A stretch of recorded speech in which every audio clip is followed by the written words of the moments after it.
पहले हमने देखा था काम चल रहा था। हाँ, तो लेकिन ये है कि मैं कहूँगा हम इसको छू के तो देख नहीं सकते, फील तो नहीं कर पा रहे, लेकिन जिस तरह हम आप जैसे बोल रहे थे ना ड्यूरिंग द वीडियो, मुझे लग रहा था आपका दिल कर रहा है कि एक दफा बस मैं हाथ निकाल लूं, यकीन करें बस। तो मुझे ऐसा लग रहा है जो आंखों को लग रहा है कि वाकई बहुत मजबूत लग रही है चीज़। मटेरियल बहुत उम्दा यूज किया गया है। अस्सलाम वालेकुम, नमस्ते, सत श्री अकाल, कैसे हैं आप लोग? उम्मीद करती हूँ ठीक होंगे, खुश होंगे। मैं हूँ हसीका अली और मेरे साथ हैं तारिक नियाज़ी। अस्सलाम वालेकुम, नमस्ते, सत श्री अकाल। उम्मीद करता हूँ ठीक होंगे, खुश होंगे। दोस्तों जहाँ रहें खुश रहें, माँ बाप का ख्याल करें, क्योंकि माँ बाप है तो सब कुछ है। चैनल को सब्सक्राइब, वीडियो को लाइक, दोस्त के साथ बेल आइकन को जरूर प्रेस करें ताकि हर नई आने वाली वीडियो का नोटिफिकेशन आपको टाइम टू टाइम करें। सो आज की हमारी वीडियो है Delhi Mumbai express way update 4K live. तो स्टार्ट करते हैं अपनी वीडियो को। Let's start. ठीक है, इस वीडियो का टाइटल है Delhi Mumbai express way update RS live 4K। से स्टार्ट करते हैं।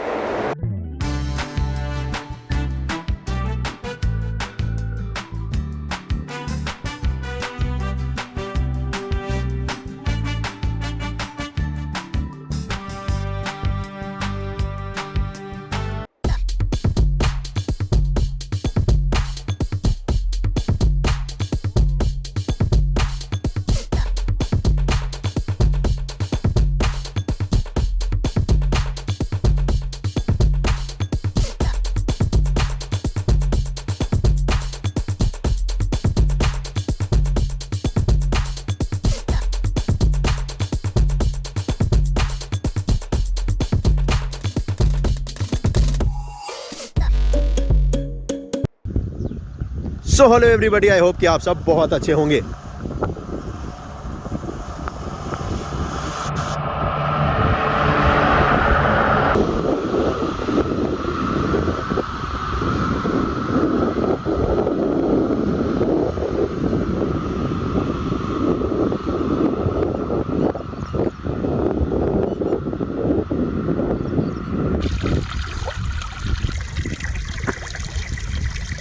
ये है दिल्ली मुंबई एक्सप्रेसवे।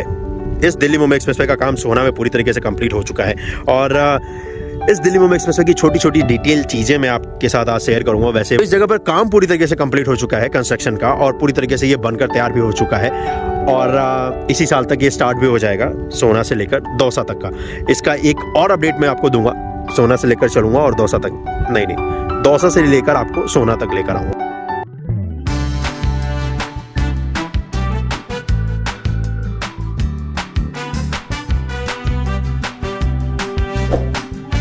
पूरा एक्सप्रेसवे का पानी इस जगह पर एक साथ आता है और फिर आगे जो रेन हार्वेस्टिंग सिस्टम डला है ना, उसमें जाकर ये इकट्ठा हो जाता है और ये सारा पानी ज़मीन के अंदर चला जाता है।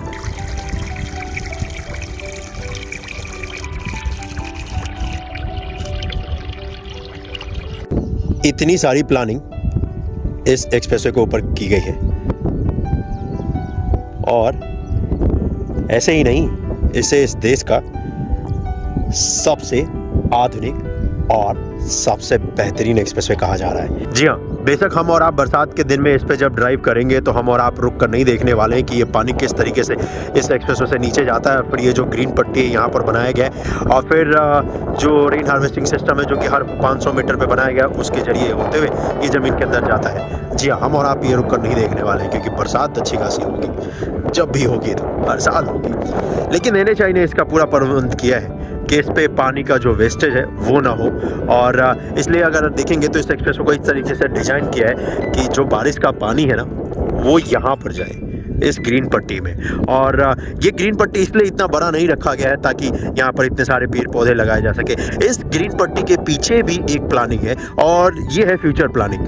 जब इस एक्सप्रेसवे पे लोड बढ़ेगा आज से 10 साल, 15 साल, 20 साल बाद और लगेगा कि इस पे और भी लेन ऐड करना है तो वो किया जा सकता है आसानी से। फिलहाल ये 8 लेन का है और इसे 12 लेन तक का किया जा सकता है। इस वक्त पर बरसात के मौसम में अगर आप देखेंगे नज़ारा तो बड़ा ही कमाल का है और बड़ा ही मनमोहक है। ये है ड्रोन शॉट इस दिल्ली मुंबई एक्सप्रेसवे का और ये है ड्रोन शॉट इंडिया के सबसे लंबे एक्सप्रेसवे का। देखिए क्या नज़ारा है और ये नज़ारा आपको ज़रूर दिखेगा जब आप इस एक्सप्रेसवे को होते हुए आगे की तरफ जाएंगे, दिल्ली की तरफ, आगे की तरफ जाएंगे, मुंबई की तरफ। क्योंकि इस वक्त जहाँ पर मैं खड़ा हूँ ये तो है हरियाणा, और जाएंगे आप ज़रूर क्योंकि आपका बहुत सारा टाइम भी बचाने वाला है। अभी फ़िलहाल दिल्ली से मुंबई जो लगते हैं 24 घंटे, उसे आप 12 घंटे में तय कर सकते हैं। इसी तरीके से इस देश में एक्सप्रेसवे बनते रहे तो वो दिन दूर नहीं जब ज़्यादातर जो मूवी बनेंगी बॉलीवुड की, उसमें एक्सप्रेसवे और हाईवे का जब इस्तेमाल किया जाएगा तो इसी देश का दिखाया जाएगा, ना कि किसी और कंट्री का।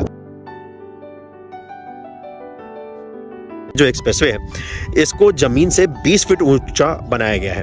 अब ये जहाँ पर आप देख रहे हो ना, ये वॉल NHI का है और NHI ने इसे लगवाया है। इसका मतलब ये है कि वहाँ तक NHI की ज़मीन है जी। एक्सप्रेसवे वैसे ये 12 लेन के लिए तो पूरी जगह इन्होंने पकड़ ही रखी है। उसके बाद भी फ्यूचर में अगर ये बनाना चाहते हैं तो 4 लेन इस साइड भी ऐड कर सकते हैं, 4 लेन इस साइड भी ऐड कर सकते हैं। इसीलिए NHI ने पहले ही इतना लैंड एक्वायर कर रखा है। अब फिलहाल ये तो फ्यूचर की बात है, आज से 10 साल 20 साल हो सकता है 25 साल बाद भी इसे एक्सटेंड करना हुआ। तो इसलिए फिलहाल क्या किया है, ये जो खाली जगह है यहाँ पर पेड़ लगा दिए गए हैं और पेड़ लगाए गए हैं यहाँ पर नीम के और पीपल के।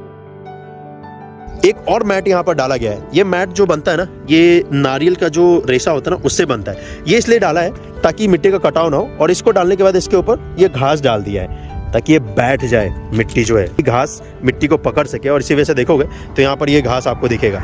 अभी बेशक ये सूखा है लेकिन ये जंगली घास है, बहुत जल्दी ये पकड़ लेगा क्योंकि 3-4 दिन पहले ही इसे लगाया है। और इस बरसात में या इसी सीज़न में आपको ये दिखेगा हरा भरा। तो अगली बार जब इस जगह का मैं आपको अपडेट दूंगा ना तो ये पूरी तरीके से ग्रीन आपको दिखने वाला है।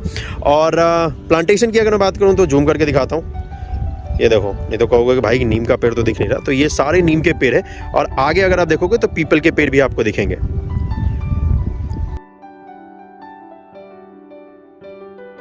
ये यहाँ पर पेड़ लगाए हैं तो ऐसा तो है नहीं कि 1-2 महीने में आपको ये बड़े बड़े दिखेंगे, लेकिन 2 साल 3 साल या 5 साल बाद जब अगर आप देखोगे ये जो पेड़ बड़े हो जाएंगे तो बहुत ही कमाल का नज़ारा दिखेगा।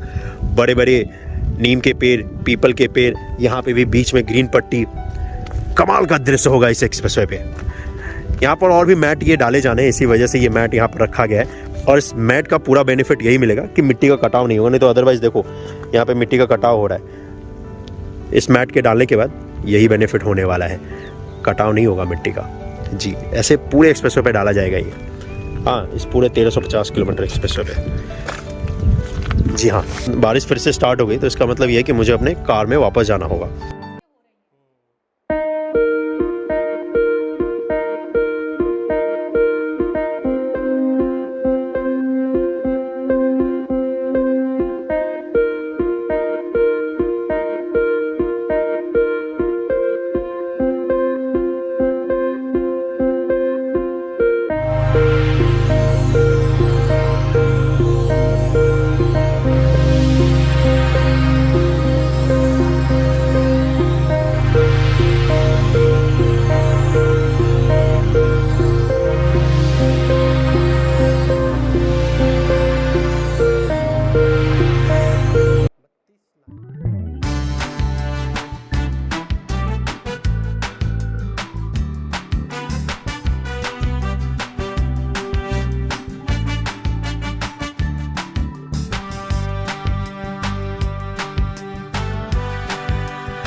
जी जनाब, क्या कहेंगी आप? अच्छा, बस ये कहूँगी। क्या कहेंगी आप, और कुछ कहें?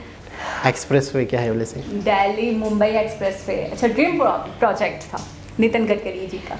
ये तो ऐसा है कि पहले भी वीडियो में कहा है, दोबारा कह रही हूँ, सिर्फ नितिन गडकरी जी का नहीं था, मेरा भी था। दूसरी बात ये कहना चाहूँगी, जब जब देखती हूँ, जब जब मुझे ऐसा लगता है मेरे शरीर में खून बढ़ रहा है खुशी के मारे। इतना क्लासी एक्सप्रेस वे। अच्छा, आज मुझे पता चला, और पहले भी कई बार हमने सुना है, इंडिया का सबसे बड़ा एक्सप्रेस वे है। बिल्कुल। और ये वो एक्सप्रेस वे है कि पहले लोग अगर 24 घंटे में पहुंचा करते थे दिल्ली टू मुंबई, तो अब 12 घंटे में पहुंचा, यानी कि आधा हो गया टाइम, आधा हो गया सफर एक तरीके से। दूसरी बात, ये देखने में बड़ा मजबूत, बड़ा क्लासी। और एक चीज़ और कहना चाहूँगी कि हमारे यहाँ जो रोड बनते हैं नॉर्मली, जो हमने देखा है, अच्छा हम ज़्यादा अपनी बात इसलिए करते हैं कि जो प्रैक्टिकली देखा है उसके बारे में बात कर सकते हैं आराम से। तो हमने देखा थोड़ा सा ग्रे टाइप का होता है रोड, और गदलापन होता है, यानी कि ऐसा लगता है मट्टी और सीमेंट या बजरी का जो एक मिलाव होता है वो फील हो रहा होता है। ग्रे कलर के रोड होते हैं, इतना जेट ब्लैक मैंने नहीं देखा। और ड्यूरिंग द वीडियो तारिक साहब भी ये कह रहे थे कि जी मुझे ऐसा लग रहा था कि कोई एनिमेटेड एक्सप्रेस वे हो, ये रियल मुझे लग ही नहीं रहा। इतना ज़्यादा मजबूत, इतना ज़्यादा कलरफुल, उसका कलर एक ही कलर, ब्लैक टोन ना, इतना डार्क टाइप का, और इतना स्मूथ लग रहा था। दो बातें करूँगा। एक तो सबसे मेन चीज़ तो मुझे ये बहुत ही अजीब लगा, बहुत ही डिफरेंट लगा, बहुत ही हैरान कुन लगा कि रोड ऐसा लग रहा है कोई जैसे एक ग्राफिक्स वाला होता है ना, एक कंप्यूटर से कोई कलर टच करता है और वो कलर ज़मीन पे आ जाता है, तो वो एक सेम जैसे हम वीडियो गेम खेल रहे हैं तो हमें एक जैसी ज़मीन दिखती है, तो वो एक जैसी ज़मीन होती है, वो वीडियो गेम वाला ही दिख रहा था, ठीक है ना, ठोस। तो ऐसा लग रहा था कि यार बहुत सॉलिड टाइप लग रहा था, बाकायदा देखने में भी। सॉलिड टाइप नहीं, सॉलिड ही है, ठीक है ना। अच्छा, दूसरी चीज़, बहुत ज़्यादा सॉलिड, बहुत ज़्यादा एक ही कलर का, बहुत ज़्यादा मतलब मजबूत लग रहा था। दूसरी चीज़ मैं ये कहूँगा कि फ्यूचर प्लानिंग, अक्सर आपके साथ प्रॉब्लम ये होती है कि आपको इन फ्यूचर 40-50 साल बाद रोड को बड़ा करना होता है, तो आपके आसपास की जो ज़मीनें हैं, जो जगह हैं, वो आपको दोबारा ख़रीदनी पड़ती है, दोबारा प्रॉब्लम्स होती हैं। तो इन्होंने आगे की भी बड़ी ज़बरदस्त प्लानिंग करके रखी हुई है कि अगर इस रोड की हमें लाइनें बढ़ानी पड़ेंगी तो हम आराम से बढ़ा लेंगे। मैं एक जगह पे तो शॉक्ड हूँ, 32 लेन्स बनेंगी कैसे। मैंने बड़ा डिवीजन करा, बड़ा पार्टीशन करा, मैं देख भी रही थी दूर से, हम काउंट भी कर रहे थे, तो आपने कहा 23 या 24 लग रही है मुझे काउंट करके भी, लेकिन मैं हैरान हूँ 32 क्योंकि लिखा हुआ है, तो गलत तो होगा। असल में ना गाड़ी को गुजरने की जगह जितनी होती है ना, बहुत कम जितनी होती है, तो उतनी ही वो एक बनता है। टोटल अगर मैं ले रही हूँ और उसका फिर पार्टीशन कर रही हूँ, तो मुझे 32, मैं बोलूँगी बड़ी कारीगरी होगी, बड़ा दिमाग का काम होगा। कैसे होगा, बस जब होगा तभी हम समझ पाएंगे। अभी हम इतने जीनियस नहीं है कि हम अनुमान भी लगा पाए। एक रोड पे कितनी लाइन है? 5 है। 2 कर लो 10। दूसरे में कितनी लाइन है? 5 है। 2 कर लो 10। 20 हो गई। 20 लग रही थी, मुझे ऐसा लग रहा था कि एक रोड पे अगर 32 लेंस लिखा है, और मैंने 1-2 वीडियो में और भी सुना है 32 होंगी इन फ्यूचर। बिल्कुल। तो अच्छा, एक चीज़ तो ये हो गई कि आसपास की ज़मीन का इन्होंने ख्याल रखा, अभी का ख्याल रखा है, पेड़ पौधे के लिए अभी भी बोल रहे हैं कि हमने इतनी जगह इसलिए छोड़ी और यहाँ पे इसलिए नहीं इतना भरा क्योंकि आगे हमें प्लांटेशन करनी है, यहाँ पे प्लांट्स होंगे, पौधे होंगे, पेड़ पौधों की जगह एक स्पेसिफिक जगह को सिर्फ वक्फ कर दिया गया है ग्रीनरी के लिए। ये बड़ी अच्छी बात लगी। दूसरा मुझे बहुत अच्छा लगा वो नारियल का वो एक यूनिक, बहुत ही नई चीज़ हमें, बड़ी नई चीज़ थी। और उस पर मैंने देखा वो पता नहीं क्यों बेनिफिशियल है या वो बहुत ज़्यादा कारआमद है ग्रीनरी के लिए। मैंने देखा वो जो क्या कहूँ उसको, बुरादा भूसा, जो भी मुझे नहीं समझ में आ रहे वर्ड, कभी पहले नहीं बोला, वो जो नारियल का वो जो बुरादा है उसको जहाँ पे बिछाया हुआ है तो उसके ऊपर ग्रीनरी फूटी हुई है, यानी कि मुझे ऐसा लग रहा है नारियल के वो उसके अंदर से वो प्रोडक्ट में से निकल रही है। असल में नारियल का जो छिलका होता है ना, उसके नीचे होता है धागेदार रेशे। हाँ देखे मैंने, बालों टाइप के होते हैं। उन रेशों से पूरा एक कारपेट बनाया गया है पहले तो। ठीक है जी। आपने ये नहीं है कि वो नारियल के जो छिलके का जो खौल है वो रख दिया, ऐसा नहीं है। पहले उसको प्रॉपर कारपेट की शक्ल दी गई है। उस कारपेट एक बिल्कुल चादर की तरह डाल दिया, उस चादर को डाला जा रहा है। अच्छा। ताकि देखिए, सबसे पहले तो आपको मट्टी है ना, यानी आप कहना चाहते हैं रेजा नहीं डाला, रेजा नहीं डाला, कारपेट आपने देखा और फिर कंबल की तरह डाल आपने देखा कंबल की तरह पड़े हुए भी थे। मैं समझी शायद पूरा बिछा दिया। नहीं, कंबल की तरह पड़े हुए भी थे, अलग से भी लपेटे हुए भी थे, अभी उनको बिछाना था। अच्छा। उससे क्या होगा, ये जो है नारियल के उसका कंबल है, इसके नीचे मट्टी जो है ना ठहरेगी, रुकेगी। मट्टी जो है ना मट्टी ठहरेगी, रुकेगी। सही। मट्टी जो स्लिप हो रही है ना, वो अगर ज़्यादा होती रहेगी बारिश में, ज़्यादा होती रहेगी तो अंदर खोखलापन होना शुरू। और एक और बात है यार, कितने जीनियस हैं यार ये लोग। मैं एक और चीज़ सोच रही हूँ, जब आपने ढक दिया, इस चीज़ को कवर्ड कर दिया, तो मट्टी का बहने के चांसेस भी तो कम हो गए ना, बिल्कुल, ना के बराबर हो गए। यही वजह। और ऊपर की जो ग्रीनरी है वो अपनी जगह पे अपने फलेगी फूलेगी, वो अपनी फ्रेश रहेगी। मैं बड़ी बात नहीं करूँगा, मुझे लगता है शायद यहाँ पर किसी को पता भी नहीं होगा ये नारियल के कारपेट वाला मामला। ये यहाँ पे किसी को, मैंने फर्स्ट टाइम सुना। मैं कह रहा हूँ यहाँ पर यहाँ के ठेकेदारों को, यहाँ के कंस्ट्रक्शन वालों को पता ही नहीं होगा। यकीन करें बस, मुझे ऐसा लगता है। हमारे ठेकेदारों को ये नहीं पता बजरी कितनी डालनी है और सीमेंट कितनी डालनी है। आप नारियल के कमलों की बात कर रहे हैं। बहुत ही यूनिक चीज़ थी। तो बहुत अच्छा लगा ये रोड, बहुत ज़बरदस्त लगा। और हमने अब फाइनली कंप्लीट हो चुका है। हमने इसे देखा नहीं है, एक हिस्सा काफ़ी हद तक। इससे पहले हमने देखा था, काम चल रहा है। हाँ, तो लेकिन ये है कि मैं कहूँगा हम इसको छू के तो देख नहीं सकते, फील तो नहीं कर पा रहे, लेकिन जिस तरह हम, आप जैसे बोल रहे थे ना ड्यूरिंग द वीडियो, मुझे लग रहा था आपका दिल कर रहा है कि एक दफ़ा बस मैं हाथ निकाल लूं, यकीन करें बस। तो मुझे ऐसा लग रहा है जो आंखों को लग रहा है कि वाकई बहुत मजबूत लग रही है चीज़। मटेरियल बहुत उम्दा यूज किया गया है, कोई बहुत शक हाई नहीं, क्वालिटी का। कोई शक नहीं। देखकर लग रहा है कि वो बहुत मजबूत तरीन है। बिल्कुल, वो जल्दी मतलब आगे पीछे नहीं होने वाला, बारिशों से चीज़ों से वो बिल्कुल नहीं हिलने वाला। 150-200 साल तक तो मैं कह रहा हूँ हिलने वाला ही नहीं है ना। तो एक बहुत ही ज़बरदस्त वीडियो, दोबारा किसी वीडियो से आपसे मुलाकात होगी, जब तक के लिए अल्लाह हाफिज़।